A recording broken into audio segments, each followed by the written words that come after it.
Good morning, everybody. Edward Leos here, publisher of the Hotel Guide, and I guess the host of Travel Talk. I'm actually here with our newest editor in chief of the Hotel Guide, and probably a jack of all trades when it comes to travel and tourism. And so, Jennifer Broome, I'm excited to have you on the Travel Talk again. And man, tell me a little bit about where you are. Well, I am currently on the rooftop of Hotel Congress. It is an institution in Tucson, Arizona. It's legendary. It's not only a boutique hotel, a historic hotel, it also has three concert venues in Oh, it. So you can come. I mean, even some of the rooms. I actually took a tour of some of the just unique rooms that they have. Every one of their rooms, I think, is 39 rooms that they have. Each one is different. And some of them, you could actually be sitting in your room overlooking one of the concert venues. It's really oh cool. wow. That's amazing. The view behind you is incredible. I know we got sunrise coming up around you. So what a beautiful scenery. And one of the things that we want to talk about today as we're kind of dabbling in this, but 2024 is about 2 weeks away from us. And we're already talking about where we want to go and travel. So let's talk a little bit about some of the top destinations that we're looking at going to in 2024. Maybe some of your picks. I know that you're in Tucson.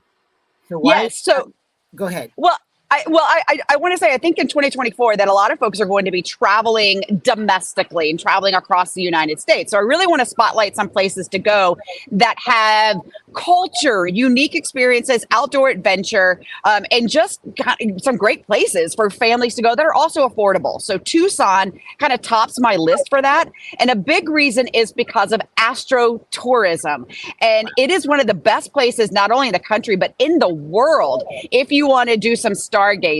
So I had an opportunity to go up on Mount Lemmon, go up to the Mount Lemmon Sky Center that is done in conjunction with University of Arizona. And I got to look through the Schulman 32-inch telescope at their night gazing party that they have. It's a 5-hour fun adventure to go on, but to see things like Saturn, to look through it and to see the rings are just so cool. So there's that. It is home to Dark Sky International here. There are so many large telescopes and opportunities for you to really engage in that night sky. It's because of the very dry conditions here in the mountains and low light. They actually have within the Tucson area a lot of restrictions on lights in order to protect that precious resource of the dark sky. So you've got that, but you also have Saguaro National Park, the iconic cactus, with the arms. Those Yes. when you look at them, they're a symbol of the American West. And it is such a cool thing that the national park is right in the city. There's two units. There's the east unit and then the west unit. On this trip, I spent some time out in the west unit. There is an area where you can go see petroglyphs. There's also the Arizona Sonora Desert Museum. It is a botanical garden, a world-class zoo, and a lot of history there too that you can go experience that. And then I did something kind of funky and really super cool to me, being that meteorologist, that science geek person. I went to Biosphere 2 or B2, Oh, as they wow. call it locally. You may remember back in the early 90s, 8 people went into a biosphere to live in a controlled environment. They still use it as a living laboratory. They're doing a ton of research there. I was walking through one area and all of a sudden I got hit with a gust of wind. So they replicate everything from a rainforest to a coastal fog area, really replicating those different environments, and to do a lot of research in an effort to understand some things, as far as climate change. What are some things even just simply as growing some crops, what are some alternative methods to growing some crops as we are dealing in the climate change world that we live in now? Now you're talking about a lot of the places that I wanted to go when I was in Tucson 2 months ago. Like all the places I had done, I was like, "Ah, dang it, we're not here very long to be able to do all those things." But I'm so glad you got to experience them and actually, have our guests kind of understand just what Tucson brings. It's funny that both of us have been there this year. Actually, in the last several months, we've both been there. Such a fantastic city and great destination for families as well and as individuals. So it's a great choice right there. So let's go from the desert.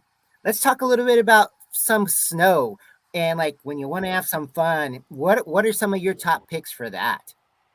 Well, I really think, I think a lot of folks think when I'm going to start talking about snow that I'm going to send you to a ski resort, and they are fantastic. But I want to take you somewhere a little bit different and take you into Wyoming and somewhere where you might not necessarily think about for winter, and that is Cody, Wyoming, and Yellowstone National Park.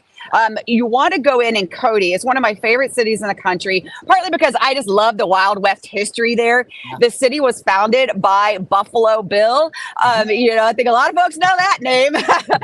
You could actually stay at the Irma Hotel, which was Buffalo Bill's original hotel. It was named after his youngest daughter, Irma. You can stay there, or you can stay at the Chamberlain Inn, where it's also a historic hotel where Hemingway stayed. So you get that time in Cody to do things like go to the Buffalo Bill Center of the West. It is 5 world-class museums under one roof. You can go ice climbing there. It is a world-class destination for that. But the creme de la creme is taking a snowmobile or snow sled, as some folks call them, take that adventure into Yellowstone National Park. Most of the roads in the national park are actually closed during the winter time, and the only way to get around is by snowmobile or snow coach.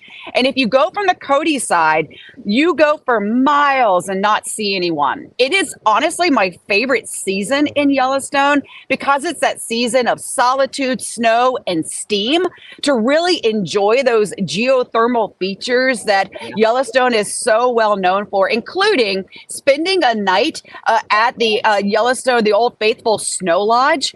When you go there in the wintertime, I had less than 10 people when I got to watch at sunset, got to watch Old Faithful erupt, which is the only way to get Yellowstone without the crowds is to go in winter. But it's just such a unique destination, that an underrated one, that I think, if you want to go do Yellowstone, check that national park off your bucket list. While the summer is fabulous, it can be very crowded.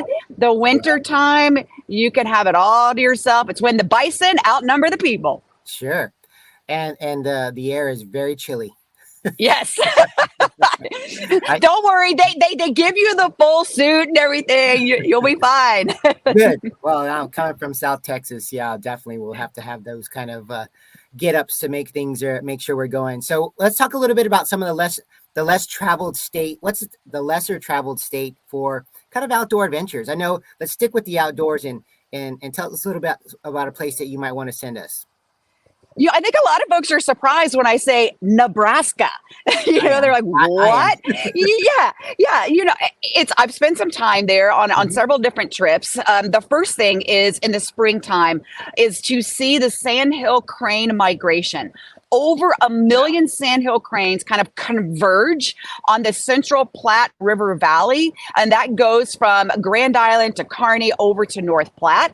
And the reason they're going there is because they are feasting before they continue on to their summer breeding grounds up in northern Canada and up into Alaska. But they converge there because of the access to food. They what's left over in all of the fields. They have the what would be called a waste grain, basically. And then they also have, with the river, it's a shallow river that has a lot of sandbars. So it's the prime area for them to kind of feast and rest before they continue their journey for their summer homes. So that is one thing. The prime time to do that is going to be in March into very early April. The Crane Trust is a fantastic spot to see them. You've also got the Rose Sanctuary there in Kearney, an amazing place. And if you've ever driven on I-80 and you see that arch when you're going through Kearney, definitely stop. It is so worth going in. It's a really cool museum, and you're over the highway as you're going through it. So there's that. Now, let me take you a little bit farther north in Nebraska up to Valentine, the Niobrara National Scenic River. It is the first quiet place trail in North America, and only the second one in the world that has that designation. Wow. I went on a kayaking experience. It was phenomenal. And then you can go on over to the town of Scotts Bluff and Gering. That's in northwest Nebraska, and go up to Scotts Bluff National Monument. You can drive up this crazy mountain road. It's only about a 5-minute drive. It's not too bad. Or you can hike up if you want, but it's just beautiful. The views from there are fantastic. And then you can also check out Chimney Rock National Historic Site. It was a symbol, a landscape symbol for pioneers when they were coming through and making that westward expansion. So, you'll be surprised, when you go into Nebraska and how much outdoor adventure there really is there. And by the way, when you are in North Platte, you do definitely want to go to the Golden Spike. If you're into railroads, it is an absolute must. It is the Bailey Yard is the largest working railroad yard in the world. Wow. I'm not a huge railroad person, but I was fascinated by it. I was like, whoa, you actually get to see them change the engines Yeah. and everything. It's really, really fascinating to see. I love all of the detail you're bringing to this podcast. Your experiences are just perfect for everybody. Makes me want to go. And you're giving us destinations that I wouldn't have thought of. And so that's kind Yeah. of the great thing, especially going into 2024. I think domestic travel is going to be a huge thing for everybody in the United States for sure. We got about 4 minutes or so, but I wanted to end it with the upcoming solar eclipse in April. And I know it's a big deal. I know it's a big deal for you as well, being a meteorologist. Tell us a little bit about the best places you think people should kind of be already looking to get their hotel rooms or their places to stay. Yeah, I would definitely say that if you are thinking about traveling to see the solar eclipse, you need to book your flights now. I already have my flight booked from Denver to San Antonio. That's where I'm going. You know how much I love San Antonio, but it is a prime area that folks are going to be traveling to. It's not just San Antonio; it's San Antonio, Austin, even up towards Dallas. I mean, a big chunk of Texas is going to get a great viewing of the path of totality for the solar eclipse on April 8th. We were talking about when we talk about Tucson, we didn't even talk about the food, but I would say that Tucson and San Antonio, I do want to make sure folks know this because it's really cool. They're the only two cities in the United States that are designated as UNESCO City of Gastronomy. Food. It's because of the cross cultures in both cities. And that's a big thing that you can really go and enjoy a variety of different types of food in both cities. So with San Antonio, of course, you've got things like the Riverwalk, the Alamo, which is one of 5 missions. As fabulous as the Alamo is, I strongly suggest going and seeing the other 4 because each one of those is very unique and just absolutely gorgeous. Yeah, exactly. But do San Antonio, do the Hill Country. Another area to go would be Hot Springs National Park in Hot Springs, Arkansas. Another really cool destination. It is known for the baths, and you can go and soak, take your little hot spring, soaking experience. It was also a big destination. If you're a baseball fan and like baseball history, you need to go to Hot Springs because there's so much baseball history there too. Just a really cool spot. And then take you on up into New England and go almost to New England. No, technically, New York State is not New England, but you're on the verge of it. When you go to Lake Placid, it is a fabulous place to go. There's so much to do there, especially tied to the Winter Olympics. You may remember that Miracle on Ice, Oh, yeah. with the hockey game. It was so cool to actually get into the arena. And actually really neat to see. I actually caught some I think they were high school or high school club kind of players that were out there just practicing. So there's that, and then you can see where people practice ski jumping. You can go hiking. The lake itself in the town itself is just a really unique spot. You can also go into the Finger Lakes region in New York if you're a wine drinker. It's a fun spot to test out and enjoy some wines. It's New York style. So there you go. There's 3 options for you. But again, the biggest tip I can tell you is if you haven't bought your plane ticket, really start thinking about doing that now because the flights are filling up. I mean, they're already, I would even say, I know into San Antonio, they're already 75 to 80% booked, San Antonio and Austin. So consider booking your flight ASAP and then make sure you do your hotel reservation too. You want to get that squared away. No, these are all great tips. And again, this is why we're doing the, some of the top picks for 2024. We knew that was always on your bucket list because we talked about that prior.